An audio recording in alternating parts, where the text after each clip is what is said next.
This video is going to be an interesting one because today we are reviewing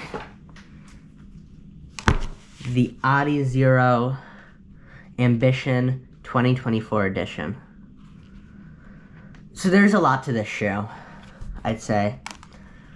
It's a middle distance spike primarily, but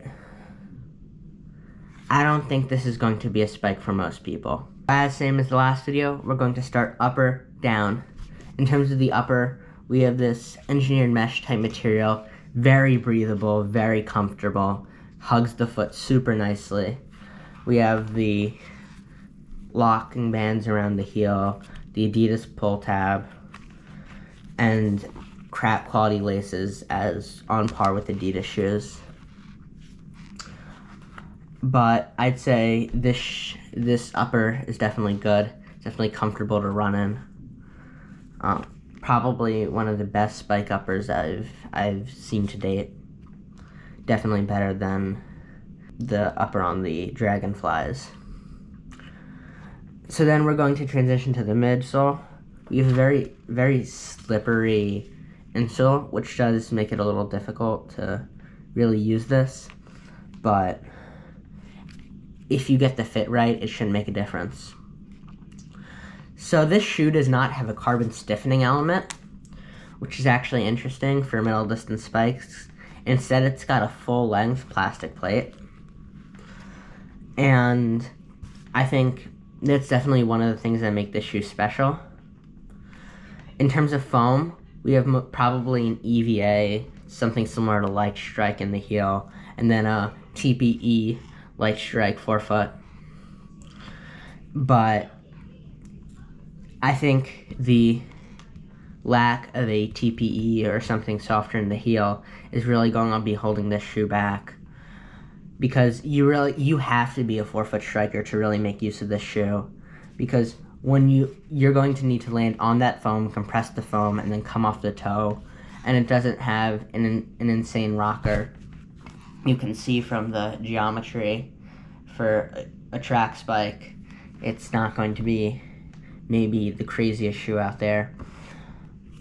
But I think this is going to be good for a lot of people, but it's going to definitely not be to the same level of things like the Air Zoom Victory 2 or something like a Puma the Puma Mid Distance Nitro Elite. I think those shoes are going to be much more accessible to run in than this, even though this might be a faster shoe. And now to the outsole. In the back, we have this grip, which I feel is really just for walking around, things like that. Makes it a little bit more comfortable, because you're definitely not going to be landing on this the way the shoe's designed. And in the front, you have these little plastic pieces, as well as the spike pinholes, obviously. And it's got five replaceable spike pins. And I feel like 5 is the right number for this shoe. Definitely, 4 takes away maybe a little bit, even though Nike talks about how they switched over to 4. But 5 gives a nice balance point of traction and weight. So, as I said, full plastic plate, but it's on the bottom, wraps up in the heel. So that's definitely going to influence the ride of the shoe. But yeah, when it comes to the ride, it's very aggressive, very stiff. And you really have to be on your toes making use of this, otherwise the spike definitely won't work for you. As, I got injured close to the end of the season, so I really wasn't able to get up on my toes in the same way. So I had to switch over to the Dragonfly 2 for my middle distance 800 mile. And I was actually able to get a PB in that. But I think, next season, I'm definitely going to try the Puma middle distance spike. I think that looks really promising. But this is definitely still a contender. It's definitely still going to be in the arsenal. And we just got to really see where it works best for me.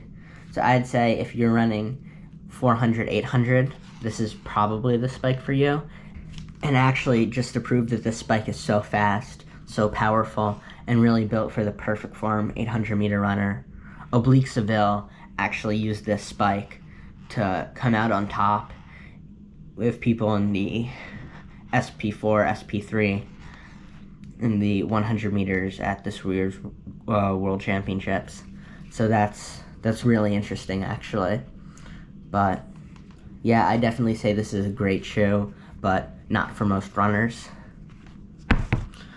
As usual, please remember to like, subscribe, comment. Thank you so much for everything you've done for me. Going to try to come out with videos every week or every other week now.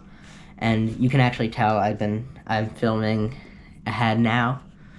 So, thank you so much for watching. See you next time. Bye.